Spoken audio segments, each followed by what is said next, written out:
Pemirsa, masih bersama kami dalam Berita Banjarmasin. Bagi Anda yang baru bergabung, berikut Berita Banjarmasin utama hari ini.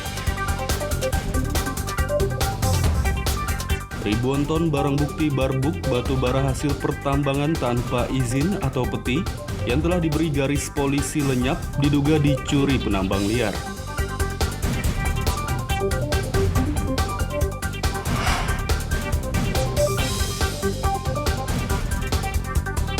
Puluhan buruh dari Federasi Serikat Pekerja Metal Indonesia FSPMI Kalsel minggu lalu berdemo di depan kantor PT PLN Kalimantan Selatan dan Tengah Kalsel Teng di Banjarbaru.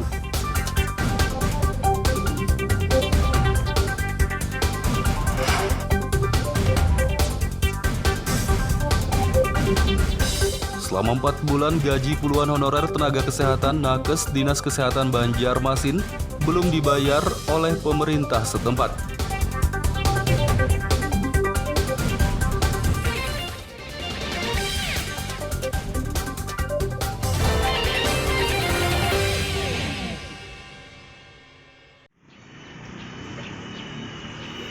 Selama operasi Ketupat Intan tahun 2021, ratusan pengendara yang melintas di Kabupaten Hulu Sungai Selatan dites usap antigen. Hasilnya ada 5 pengendara yang positif COVID-19. 191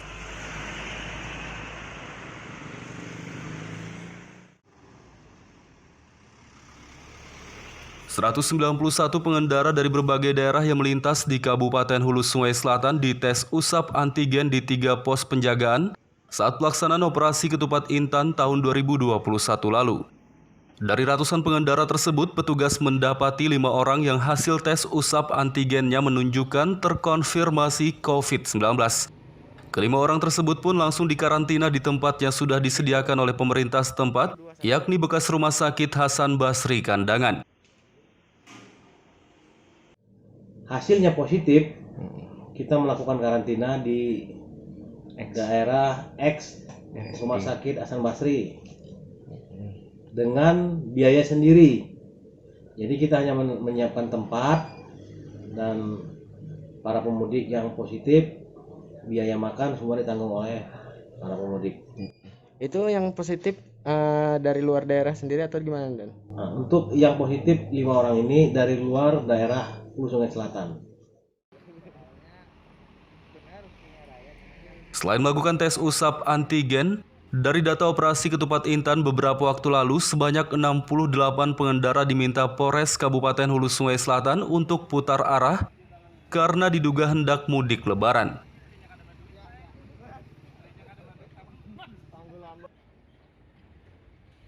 Dari Kabupaten Hulu Sungai Selatan, Muhammad Lutfi Darlan dan Sofan melaporkan.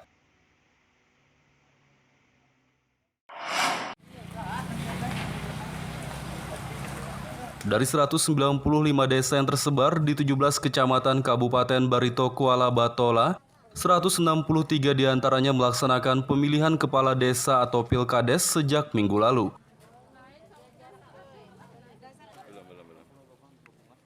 Pilkades di 163 desa Kabupaten Batola pelaksanaannya dibagi menjadi 4 gelombang. Gelombang pertama dimulai pada Sabtu lalu dan berlangsung di sejumlah desa Kecamatan Tamban, Mekar, Sari, dan Tabunganen.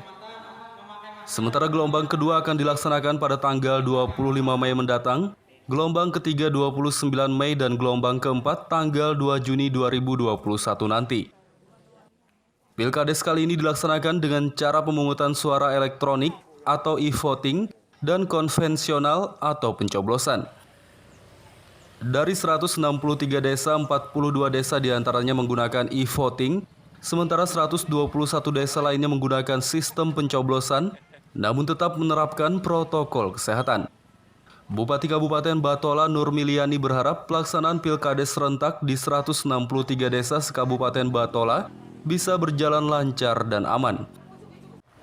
Hari ini serentak ada 32 desa dari 4 gelombang yang akan dilaksanakan itu hari ini, tanggal 25, tanggal 29 dan 2 Juni akan datang. Dan mudah-mudahan dari 163 desa berjalan lancar dan aman. Pilkades serentak tahun 2021 di 163 desa sekabupaten Batola diharapkan berjalan lancar dan aman, serta menghasilkan para pemimpin desa yang terbaik. Dari Kabupaten Barito Kuala, Muhammad Lutfi Darlan dan Ibrahim melaporkan.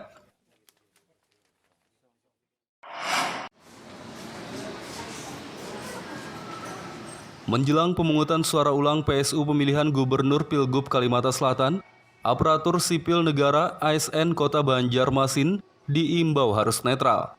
Bagi yang kedapatan tidak netral akan diberi sanksi tegas.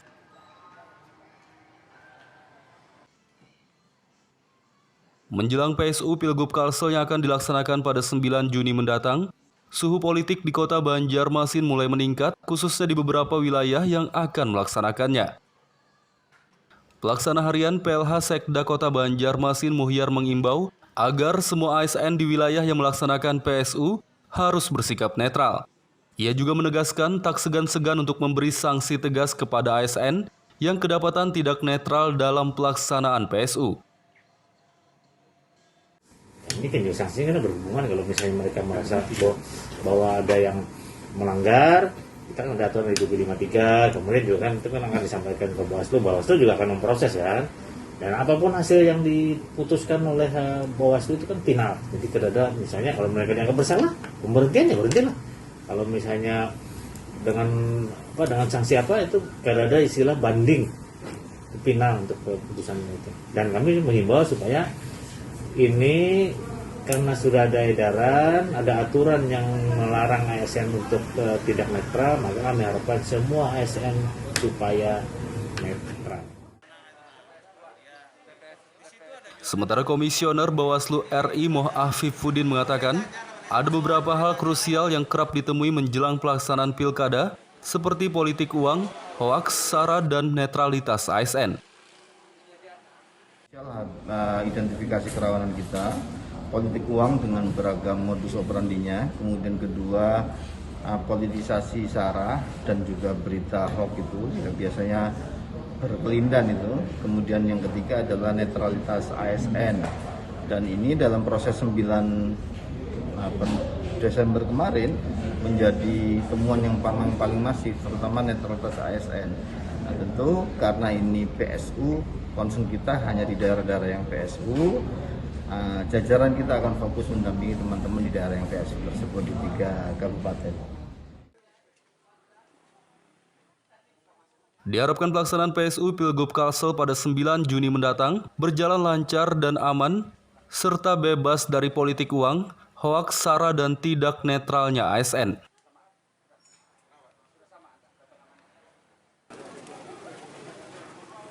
Dari Banjarmasin, Muhammad Lutfi Darlan dan Fudael melaporkan.